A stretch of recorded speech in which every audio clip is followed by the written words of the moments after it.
Everyone, Dan here. It happened. It happened. It happened the other day too. Traditional markets rebounded as Federal Reserve steps in on a rescue mission to save US from financial destruction. Just as that's happening, Bitcoin consolidates, Bitcoin gains structure. The question is that I think everybody's wondering, I'm wondering, will it last? And even a better question, is now a good time to buy Bitcoin?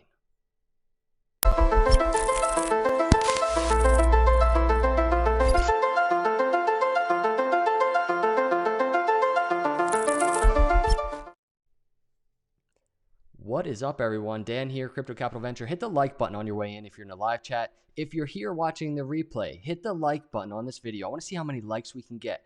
And that like will illustrate that you are still long-term bullish on Bitcoin.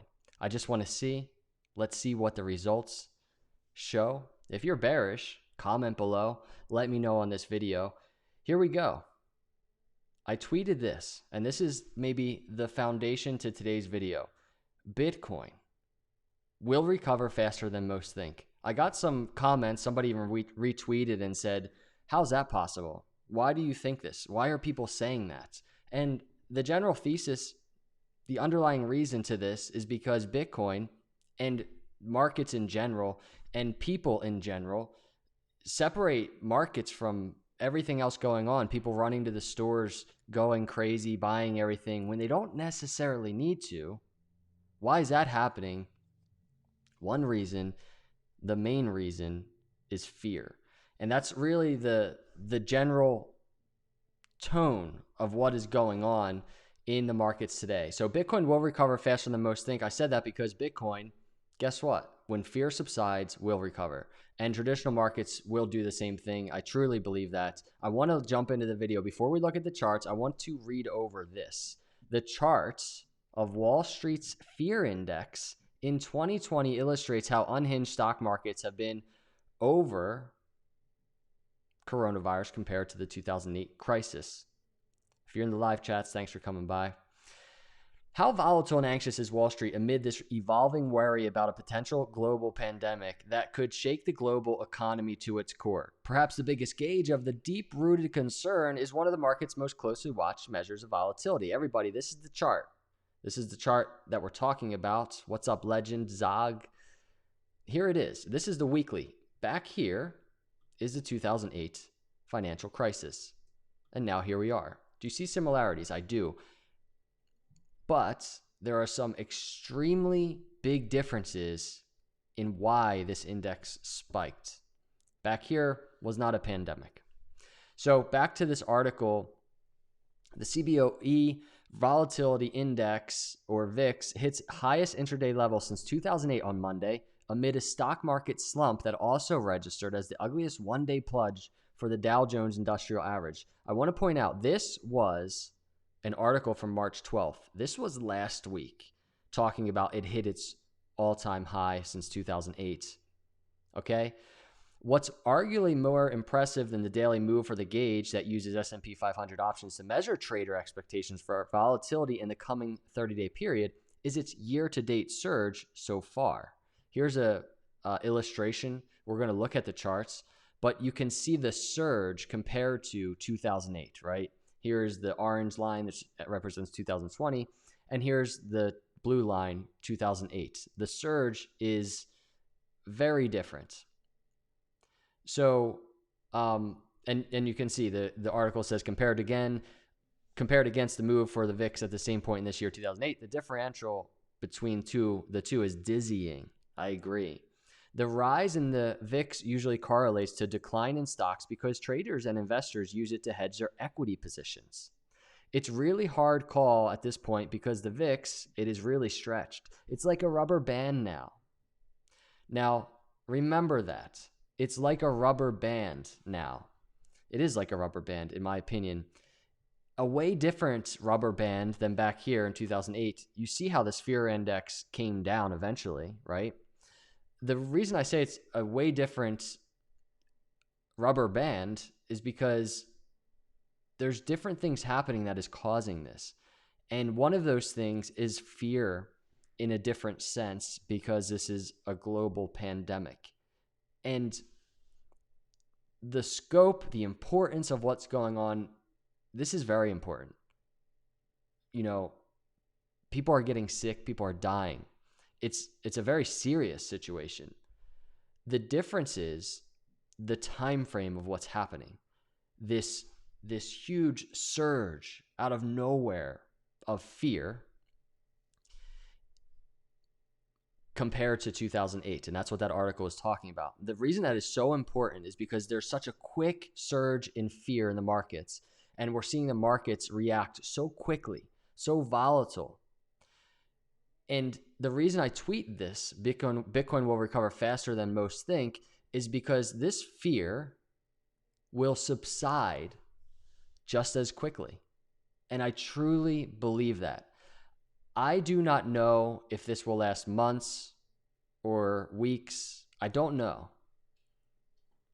And I tweeted this on the 16th. This was yesterday. Bitcoin's down 50%. Stocks of some stable companies are down 50%. There's going to be a huge recovery across all markets like we've never seen, maybe weeks away, maybe months away. If you want to be a part of it, plan your buys. Rubber band effect. Fear will subside. We will get through this. Things will be okay. And this volatility, this fear index is going to come back down. And when that happens, not only will you see this chart rebound like a rubber band back down, but you're going to see stocks rebound. You're going to see Bitcoin rebound. And you're going to see Bitcoin rebound probably the strongest compared to traditional markets. Everybody thinks, and I'm not sitting here saying it's, everybody's wrong. This could happen. We could be entering some type of longer term recession, right? Like this could get bad. I know that. You got to be prepared for that. But I don't really see many people talking about the fact that markets could rebound from this and actually see new all-time highs after we come out of this situation. I don't see a lot of people talking about that. And I think we don't know what's exactly going to happen, but I think there's a very strong possibility that could happen. So time will tell. Now, if we look at Bitcoin, obviously the title of this video talks about Bitcoin consolidating, right? And here's what the charts look like. This is Bitcoin on the weekly chart. I left these drops in the market there. I did historically on my last live stream, talked about the drops in the market historically, right? Right now, this is like a 60% drop, but you see 63% drop back here at the beginning of the bear market, 40% drop around the last Litecoin halving. And if we zoom in, actually, and I'll zoom in on this weekly chart, we can actually even see that price range wise from this swing high to that low, yes, around 62%. But from where we actually are trading right now, we've leveled, consolidated with the beginning of structure at around 47% to the downside right now amidst a global pandemic. Bitcoin down 47%. Pretty much, if you zoom out of the charts, the average of all of these downtrends that I charted that are on the screen historically. There's many more. Now, I'm not saying, oh, Bitcoin's so strong, Bitcoin's, doing amazing, but Bitcoin actually, if you look at the charts right now, is technically putting in a higher low from the bear market low, number one. And then on this consolidation phase, it's actually hitting this lower trend line of this long-term symmetrical triangle that I've had on this channel for months. I want to say this, especially if you just picked up what I just said. We hit a trend line in this longer-term triangle. I've always said that's possible that we came back down to this area. I definitely probably always said I didn't think it would happen. I think it's crazy that people are trying to say that they called this move in Bitcoin, and they're trying to apply technical analysis to that call. Who knew that a global pandemic was coming and that the charts would play out like this? Bitcoin probably would not be sitting at $5,400 if this didn't happen, right? Bitcoin may have never fallen below $8,000 again or $7,000 again or whatever, right? So I'm very cautious even now to begin doing technical analysis. The biggest data point that we have right now in terms of Bitcoin price and what's going to happen next is fear, is human emotion. It's based on literally what you see and what you read at the beginning of the day and throughout the day, and what the media is purposely telling everybody. I love tweets, and I just tweeted this. I love tweets. I love news. I love people that are giving us data, that are giving us facts, that are giving us research, and that are looking at this whole situation objectively with one goal: to get through it, right? I like that. But what I don't like is all the YouTube videos, all the tweets that are political, that are just filled with fear and panic and emotion. It does literally nothing but just makes people anxious, you know?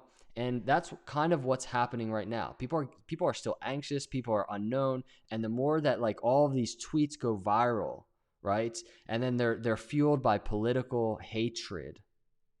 I'm not getting into politics right now, but how is that possible, dude? Like, people are suffering in the world right now because of this. And the one thing we need to do is just come together, get through it. And when that happens, it will happen. We will get through it. The fear will come back down. And I believe price will recover across all markets. I think Bitcoin's halving, 50 some days away, is going to be ridiculous. It's going to be great. I really, truly believe that. So right now, again, fear, the number one data point we have to look at. It's hard to find structure, but I can move this little structure, right, over here. Bottom of the last bear market, Bitcoin was tanking. Look at that, capitulation there.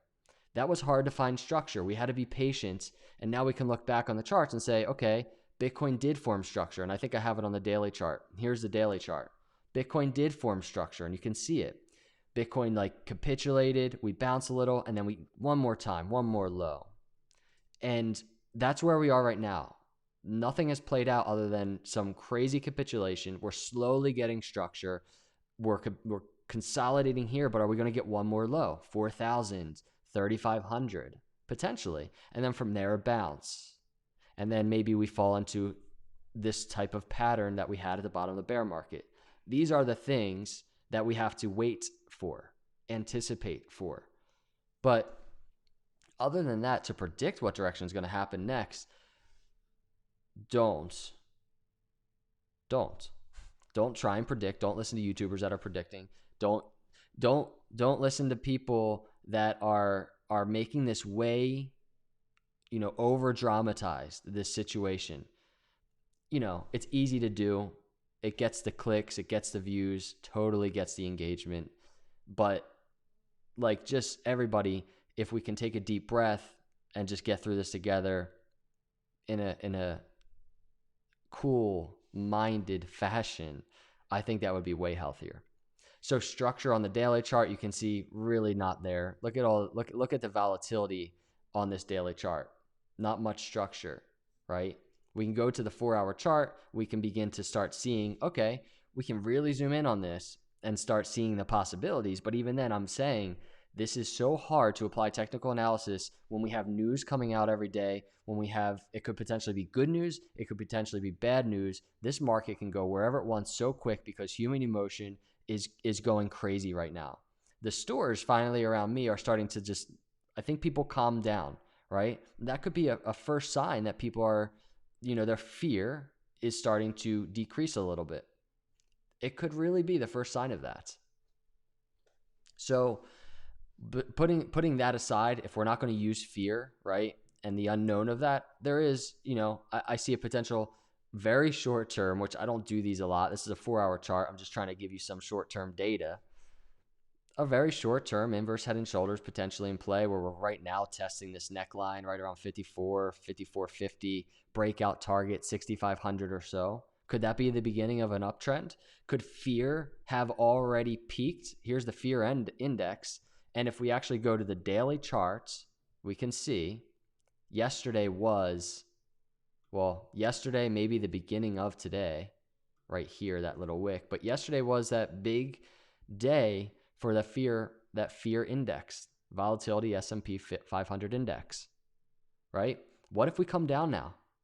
What's going to happen to markets, stock markets, prices, Bitcoin? What's going to happen? I think there's going to be a huge rebound, everybody.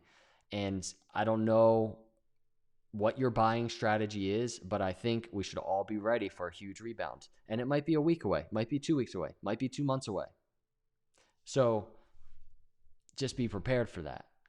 I think it's going to happen. I truly believe it's going to happen. And that's where this tweet comes from. If you're in the comment section right now, hit the like button if you agree with that tweet. Bitcoin will recover faster than most think.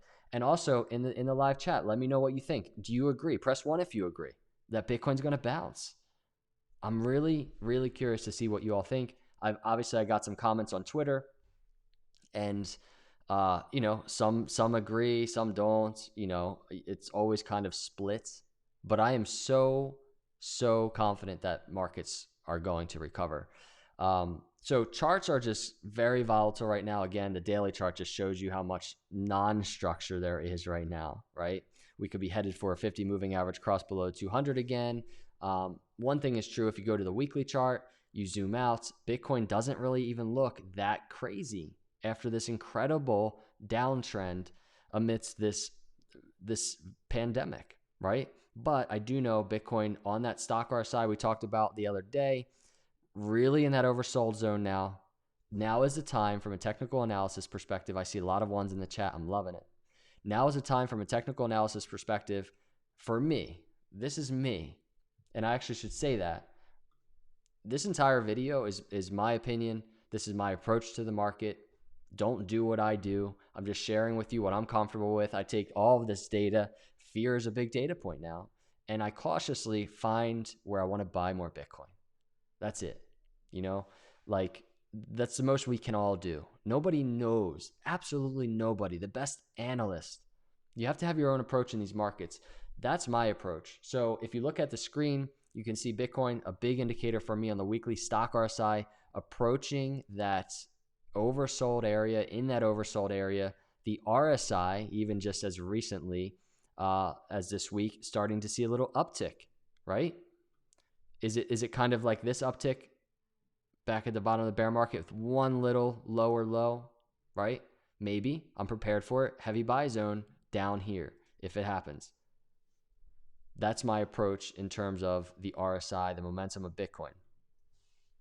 Now, I will say this. I talked about the other day that my buy zones were kind of like scattered. I had 3 buy zones. It was kind of like this, and then something like this down to 4,000. Now, it all happened so quick. The lower buy zones, I didn't accumulate nearly as much Bitcoin as I would have liked to down there. So I'm prepared. It's still a heavy buy zone down here. I'd say 4,000, even down to 3,500. If you go over to the 4-hour chart, I think there's huge potential. And let me get rid of this inverse head and shoulders potentially in play. There's huge potential that this whole entire thing kind of turns into like this. And I'm not going to chart this perfectly, but just this falling wedge that continues down into the 3,000s. 3,000s in terms of accumulation for Bitcoin, incredible. Does something happen that causes an event for us to go down very quickly? Actually, nothing even has to happen for us to go down in that area, if not even capitulate below it to $3,300 or something. But that whole entire scenario is just a huge buy zone for me. And that's me. And then from there, I'll be comfortable with just how cheap of an opportunity to buy Bitcoin that was. I mean, that's awesome for many people that didn't have the chance to buy at the bottom of the bear market. That's a great opportunity. And, you just have to be prepared for that. So that's Bitcoin from a technical analysis perspective. And, again, so much has happened. So much continues to happen. The Fed injects 1.5 trillion into the markets. Fed drops interest rates to 0%, right? The Dow surged, this is today, 1,049 points because the Fed and the Treasury can beat back a recession. I love it. Can beat back a recession. Stocks recovered some ground on Monday. Federal Reserve announced today it's reinstating a crisis error tool to support the short-term corporate debt market. In its statement on Tuesday, central bank said it will establish a commercial paper funding facility to buy up to $1 trillion of 90-day commercial paper. This happened in 2008, everybody. This is happening so quick, all of this stuff. And this is creating so much volatility in the markets. People's emotions are just going crazy. And another problem for the Fed, banks pressured as clients scramble for cash. So I want to bring this up. We all know about fractional reserve banking. We all know that the banks don't have our cash. If all of us went to the bank right now to get our cash, they won't have enough. We know that, right? It's like one of the problems that we know and we have, and one of the solutions Bitcoins provides. I'm seeing so many tweets, like these tweets, these influencers filled, like, just these tweets are filled with fear and just over dramatic tones, saying to run to the bank right now and get all your cash out of there. If you don't like the banking system and how it works, which I'm not a fan either, everybody, but if you don't like it, don't wait for a pandemic to do something about it, to go run to take all your cash out. That's going to just create fear. That's going to create more fear. And it's not healthy for the markets at all. If the worst case scenario happened and everybody panics and does this and runs to the banks, takes all their money out. If you're FDIC insured, right? FDIC insured came about after the Great Depression, then you're actually probably going to be fine anyway. But do we want that to happen? No, we don't. But my point is this, like, I don't think we're going through a pandemic. Right now, I do not think, listen, I know anything can happen. I do not think banks are going to fail and we're going to fall into this crazy, like, end of the world scenario that everybody is talking about. Not everybody. Some people are talking about and saying, go get your cash. It's almost similar to how everybody's going to buy all of the food in the supermarket. They're stocking up for months when they don't need to do that. So I think we should all chill. And I think outside of that, we learn from, how do you want to approach banks? What do you want to do with your entire cash savings? Make a plan, but don't wait for a pandemic to kind of take care of it. And that just will create more panic. So that's what I'm saying. That's all I'm saying. Charts looking fine. I tweeted, I think, what was it, earlier today? It's not that one. This news, I'm not going to really cover. I'm sure you've seen it. Coinbase's chief legal officer resigns to oversee U.S. national banking system. That's huge.